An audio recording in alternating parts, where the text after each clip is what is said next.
Her hands were shaking as she smoothed down her dress, her eyes drifting across the restaurant, silently yearning for the connection she saw between the other couples. A longing she'd never be able to express. She had lost the ability to speak. Yet, until tonight, she had never lost hope. The man sitting across from her looked at her as if she were a mistake, his cruel words spilling out without a second thought and without even bothering to lower his voice. And all she could do was sit there, completely silent. But someone heard. Someone couldn't stand by and watch as another person's dignity was being destroyed. And then he walked over, his little daughter right behind him. No one could have imagined that this moment would change 3 lives through a language that didn't need words. Claire Mitchell had arrived 15 minutes early, her phone clutched tightly in her hand, the communication app already open. She typed her greeting a dozen times that afternoon, wanting to get it just right. 8 years had passed since the accident that had stolen her voice when she was just 19, and she had learned to navigate the world in silence. But tonight felt different. Tonight, the matchmaking service had promised her someone who would look beyond her disability. Mitchell Bradford walked in at exactly 7:30, his eyes sweeping the restaurant with the cold calculation of someone assessing an investment. When his gaze landed on Claire, a flicker of something crossed his face, making her stomach clench. He didn't even bother to sit down, standing at the edge of the table, his hands in his pockets, simply waiting. Claire gestured to the chair and reached for her phone, her fingers flying across the screen. She turned it toward him. "Hi, Mitchell. I'm Claire. I'm mute, but I use this app to communicate. It's nice to meet you." Mitchell's jaw tightened as he read the words. He took a step back. "You're mute? They didn't tell me anything about this." His voice grew louder, drawing glances from nearby tables. "I specifically said I wanted someone normal. How is this supposed to work? Am I supposed to read a phone screen all night?" Claire's face burned with shame. Her hands were shaking so badly she almost dropped her phone. "I mean, who wants a wife who can't even speak?" Mitchell laughed, a harsh, grating sound, as he pulled out his own phone. "No offense, but this is ridiculous. I didn't sign up for this." The tears came before Claire could stop them, hot and humiliating. She couldn't move, couldn't breathe, couldn't do anything but sit there while Mitchell continued his angry rant about how she was wasting his evening. The restaurant had grown quiet around them, all eyes fixed on her shame. Then, someone was standing beside her. A tall man with sandy brown hair and the sleeves of his flannel shirt rolled up to his elbows. His hazel eyes locked onto Mitchell with an intensity that cut through the noise. "I think you should leave." His voice was quiet, but it carried a weight that silenced everything else. Mitchell turned, indignant. "This is none of your business. You made it everyone's business when you decided to humiliate this woman in front of a room full of people." The man stepped closer, not in a threatening way, but with unmistakable firmness. "She came here hoping for kindness. You gave her cruelty. So, yeah, I'm making it my business. Leave now." "Who the hell do you think you are?" "Someone who was raised to treat people with basic human decency. Something you clearly missed." The man's jaw tightened. "Leave before I make you leave." Mitchell puffed himself up for a moment, but something in the stranger's calm certainty made him deflate. "Whatever. She's not worth it anyway." He stormed out, and slowly the restaurant's noise began to return. The man turned to Claire, his expression softening instantly. He pulled out the chair Mitchell had refused and sat down, keeping a respectful distance. "I'm so sorry that happened. You didn't deserve any of that." He paused. "I'm Jack Reynolds." He gestured toward a nearby table where a little girl with blonde pigtails was watching with wide eyes. "That's my daughter, Sophie. We heard everything, and I couldn't just sit there." He hesitated. "Are you okay?" Claire wiped at her tears and lifted her phone with shaking fingers. "Thank you. I'm Claire. And no, I'm not really okay. But thank you for asking." Jack read the message and smiled, a genuine smile that lit up his entire face. "Well, Claire, I know we just met under terrible circumstances, but Sophie and I were about to order dessert. Would you like to join us? No pressure." Just two people and a 6-year-old who's been talking about chocolate cake for an hour. Claire looked past him to Sophie, who was bouncing in her seat with hopeful excitement. Something about the simple kindness of the offer broke through her humiliation. She nodded and typed, "I'd like that. Thank you." At their table, Sophie beamed. "Hi, Miss Claire. Were you crying? That man was really mean. Daddy said he was a bully." Before Jack could intervene, Sophie added, "Why do you use a phone to talk?" "Sophie, that's not," Jack started. But Claire shook her head and typed, "I can't talk with my mouth because my voice doesn't work anymore. But I can still talk, just in a different way. Is that okay?" Sophie considered this seriously, then nodded. "That's okay. My friend Tyler uses a wheelchair. Mrs. Peterson says everybody's different and that's what makes the world interesting." She brightened. "Can I see your app? What does it do?" Claire demonstrated the text-to-speech function, and Sophie was delighted, immediately requesting funny words. Soon both were giggling as the mechanical voice pronounced hippopotamus and supercalifragilisticexpialidocious. Over chocolate cake and coffee, the evening transformed. Jack told stories about Sophie's elaborate bedtime negotiations, his work renovating old houses, the satisfaction of making broken things beautiful again. Claire shared about her job at the flower shop, how she'd learned to see conversations in colors and textures. Sophie chattered about school and her dream of becoming a veterinarian for all the animals, even the ugly ones, because they need love, too. When Sophie yawned for the third time, Jack checked his watch. "All right, kiddo. School night. We need to get you home before you fall asleep in your cake." Sophie turned to Claire with sudden seriousness. "Miss Claire, will we see you again? I want to show you my unicorn drawings." Claire's heart squeezed. She looked at Jack uncertainly. He smiled. "Sophie's right. We'd like to see you again if you'd want that." He pulled out his phone. "Maybe we could exchange numbers." Claire nodded, perhaps a little too eagerly. And as she typed in her information, she added a message. "I'd really like that. Thank you for turning a terrible night into something beautiful." Outside, Sophie hugged Claire fiercely before Jack lifted her onto his shoulders. At Claire's car, Jack met her eyes. "I meant what I said earlier. You're extraordinary. Anyone who can't see that isn't worth your time." He hesitated. "I'll text you tomorrow if that's okay." Claire typed one last message. "More than okay. Thank you, Jack, for everything." She drove home feeling lighter than she had in years, her phone buzzing with a text from her best friend, Rachel. "How did it go?" Claire smiled, typing back. "It was terrible, and then it was wonderful. I think I met someone special tonight." Jack texted the next morning just as he'd promised, sharing a photo Sophie had drawn of the three of them at the restaurant. Stick figures with enormous smiles. Claire saved it immediately, staring at it between customers at Petal and Stem, the flower shop where she'd worked for 2 years. The owner, Dorothy, had hired her on the spot after saying, "Plants don't care if you talk to them out loud or in your head, dear. And neither do I." Rachel burst through the shop door during lunch, her red hair a mess. "Tell me everything right now." Claire showed her the texts, the whole story spilling out in typed words. Rachel read it all, her expressions shifting from outrage to delight to pure joy. "This is fate, Claire. The universe giving you something good. Finally." She grabbed Claire's phone when she saw the unsent message to Jack suggesting coffee. "Send it right now. Stop overthinking." She hit send herself. "There, you can thank me at the wedding." The coffee date was set for Saturday.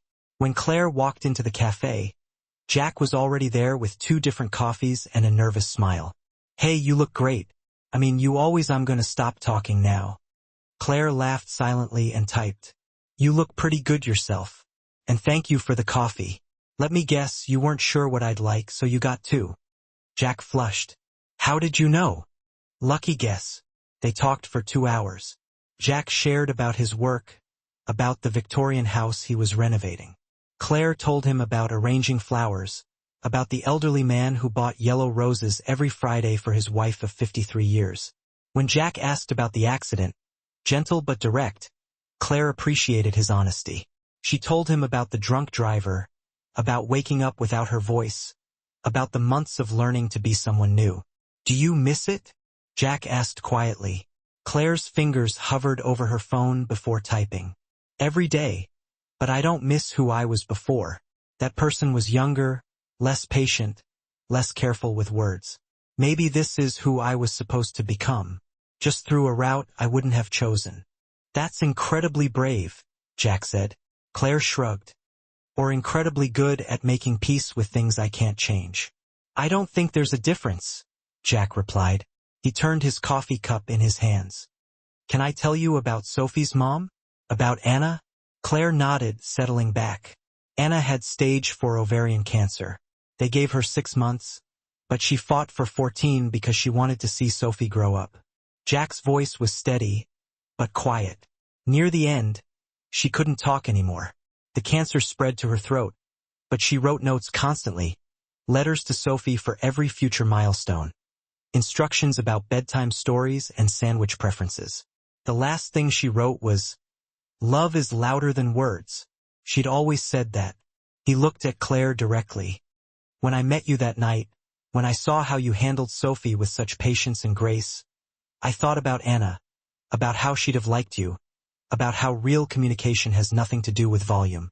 Claire reached across the table, covering his hand with hers.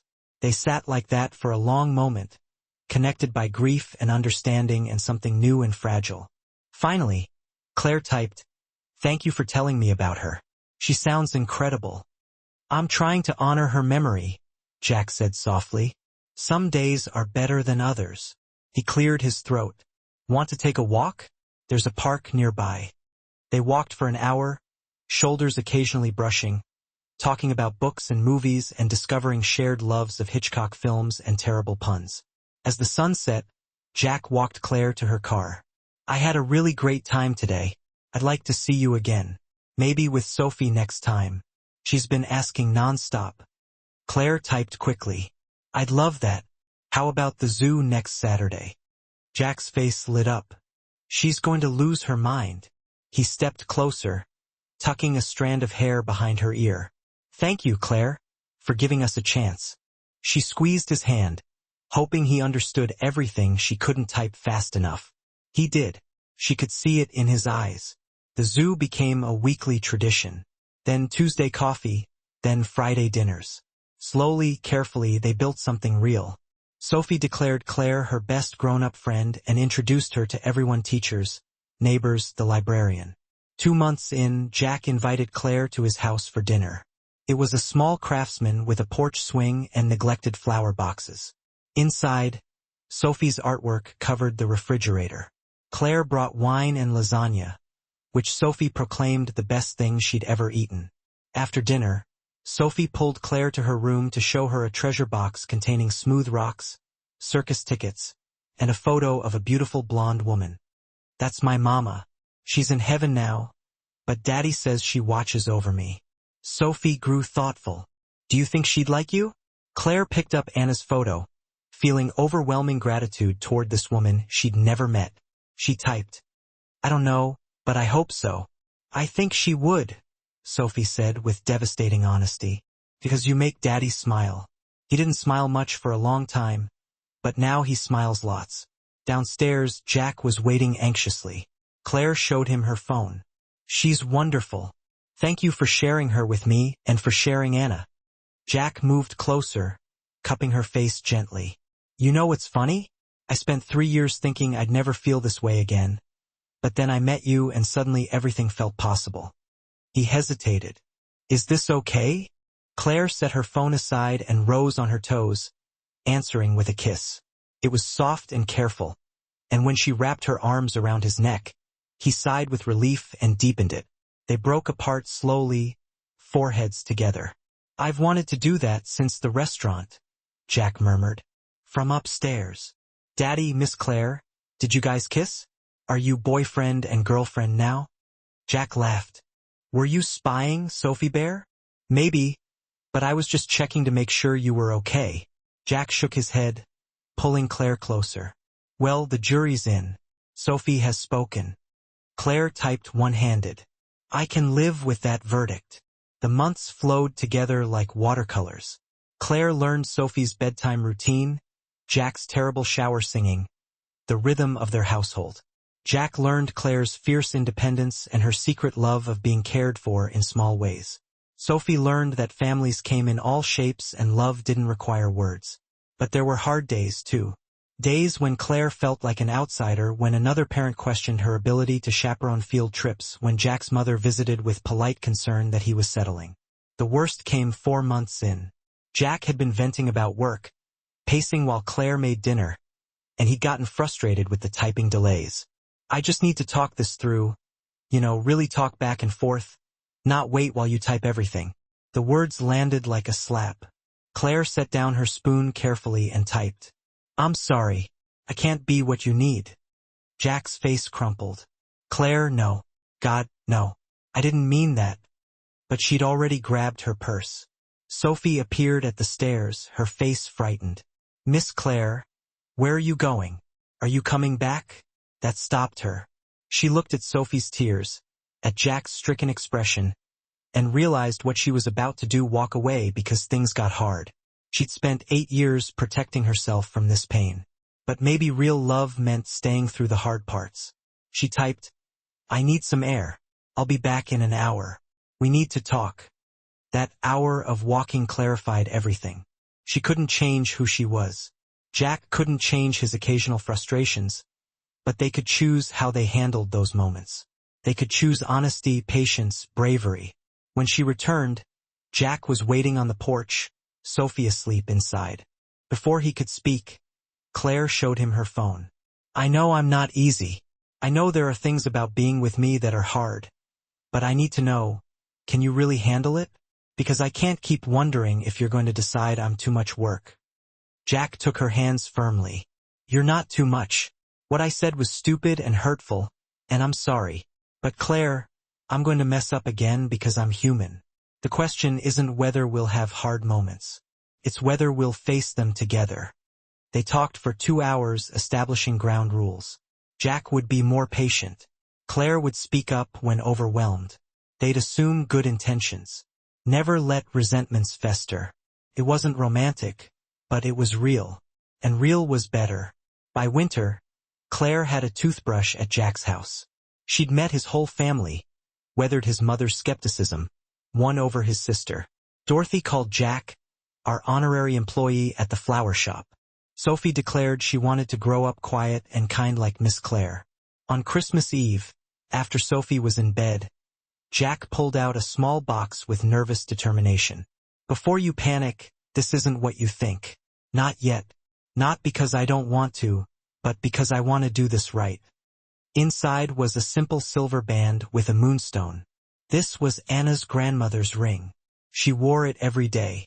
Before she died, she made me promise that when I found someone who made Sophie and me happy again, I'd give them this as a promise ring. Jack's voice cracked. Claire, I know it's only been 6 months, but I know I want to keep figuring things out with you. I want you in our lives permanently. Claire's hands shook as she typed, Are you sure? Because once I say yes, I'm not going anywhere. You'll be stuck with me through all my silent stubbornness and terrible morning hair and alphabetized spice racks. Jack laughed, a little watery. I'm counting on it. The spice rack thing is actually helpful. He held the ring carefully. So, is that a yes? Claire nodded, typing. Yes, 1,000 times yes. I love you, Jack Reynolds. And I love Sophie. And I promise to honor Anna's memory. The ring fit perfectly. Jack kissed her deeply, and Claire felt something settle in her chest, belonging. Home. Rightness. Sophie's door creaked open. Daddy, why are you crying? Jack pulled Sophie into his lap on the couch. Remember how we talked about promises people who love each other make? I just asked Miss Claire to promise to stay with us, be part of our family. And she said yes. Sophie's eyes went wide. Really? Forever? She looked at the ring, touching it reverently. That's Mama's ring. Mama wanted someone who loved us to have it, Jack said gently. I love Miss Claire very much too, Sophie declared, hugging Claire fiercely. This is the best Christmas present ever. The real engagement came 6 months later at the zoo on Sophie's 7th birthday. As they stood by the elephant enclosure, Sophie distracted by a baby elephant, Jack dropped to one knee with a platinum band. "I already asked you to stay," Jack said, his voice carrying as people pulled out phones. "But now I'm asking you to marry me, to be my wife, Sophie's mom, my partner in everything. What do you say, Claire?" He finished. Claire didn't need her phone. She nodded, tears streaming, and dropped to her knees to kiss him as the crowd applauded. Sophie shrieked with joy, shouting. She said yes to everyone. They married 8 months later in the garden behind the flower shop, surrounded by every bloom Dorothy could acquire. Sophie took her flower girl duties seriously, counting exactly 7 petals per step. Rachel was maid of honor, crying through everything. Jack's sister read a poem Anna had written about love and second chances. Jack spoke his vows while Rachel read Claire's. "I promise to always be patient," Jack said. "To remember that communication is about connection, not convenience. To see your strength, not your struggles. To be worthy of the gift you've given me." Claire's vows in Rachel's voice. "I promise to be brave enough to stay when things get hard. To believe I deserve the love you give. To be the best partner and mother I can be. To honor Anna's memory by loving Sophie with my whole heart. To never let my silence be mistaken for absence. I am here fully present, fully yours." When they were pronounced married, Jack kissed Claire's knuckles gently before their first kiss as husband and wife. Sophie cheered so loudly that birds fled from the trees. At the reception, Sophie gave a speech about having 2 moms, one in heaven, one on earth, and how lucky that made her. Dorothy toasted to love that transcends words. Rachel told embarrassing dating stories that made everyone laugh. As evening wound down, Jack, Claire, and Sophie sat together, exhausted and happy. Sophie had fallen asleep in Jack's lap, her flower crown askew. Jack looked at Claire over their daughter's head and smiled with pure contentment. Claire typed, "This is everything I never knew I needed." Jack squeezed her hand, his thumb rubbing over her 3 rings. "Same." They sat as the sun set. 3 people who'd found each other through pain and courage and showing up. Claire thought about that night in the restaurant, about Mitchell's cruelty, about how close she'd come to never trying again. She thought about Jack's bravery, Sophie's kindness, how one moment of compassion had cascaded into an entire life. She'd spent 8 years believing her lost voice made her less worthy, less lovable, less whole. But sitting here now, her husband beside her, her daughter between them, she finally understood. Communication wasn't about words. It was about showing up, being present, choosing love over fear again and again. Love, Anna had written, is louder than words. Claire finally understood. Love was showing up despite fear. Love was a stranger defending you. Love was a little girl sharing her cake and her father's heart. Love was building something new while honoring what came before. Love was choosing each other every day in silence and sound and all the spaces between. Jack shifted Sophie carefully and stood, reaching for Claire's hand. "Ready to go home, Mrs. Reynolds?" Claire nodded, thinking about how home wasn't a place, but a feeling, walking toward the car with her family. Sophie's weight against Jack's shoulder, his hand warm in hers. The restaurant was visible from the parking lot, windows glowing. Claire paused, looking at it. Jack followed her gaze. "Want to go back sometime? Reclaim the memory?" Claire shook her head, typing. "No need. That night already gave me everything. It gave me you." Jack smiled, kissing her softly. "Wrong. That night gave us each other. We did the rest ourselves." And he was right. Through patience and courage and the decision to keep showing up, they'd built this beautiful, imperfect, perfectly theirs life. They would keep building it. One silent conversation at a time, one touch, one small act of love. Claire had lost her voice, but she'd found everything else, and that made all the difference.